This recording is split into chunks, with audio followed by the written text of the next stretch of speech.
నమస్కారం. సుప్రభాత గంటారావానికి స్వాగతం. ముందుగా ప్రధానాంశాలు. రాజ్య విస్తరణతో పునర్విభజన చేస్తే మౌనంగా ఉండలేమన్న సీఎం. విధి విధానాలు ఖరారు కాకముందే అపోహలు సరికాదన్న బీజేపీ. 2 లక్షల్లోపు రుణమాఫీ పూర్తి చేశామన్న మంత్రి తుమ్మల. మాట తప్పి రైతుల్ని మోసం చేశారని బీఆర్ఎస్ విమర్శలు.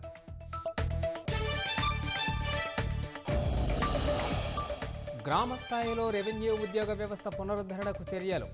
10,954 పోస్టుల్లో వీఆర్ఓ వీఆర్ఏల ఐచ్ఛికాలకు సర్కారు అవకాశం. అన్నదాతను అతలాకుతలం చేసిన వడగళ్లవాన బీభత్సం. నేలరాలిన వరి, పూతరాలిన మామిడితో కోలుకోలేని దెబ్బ.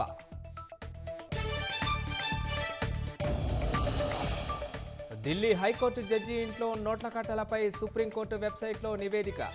విచారణకు 3 రాష్ట్రాల హైకోర్టు న్యాయమూర్తులతో త్రిసభ్య సంఘం ఏర్పాటు.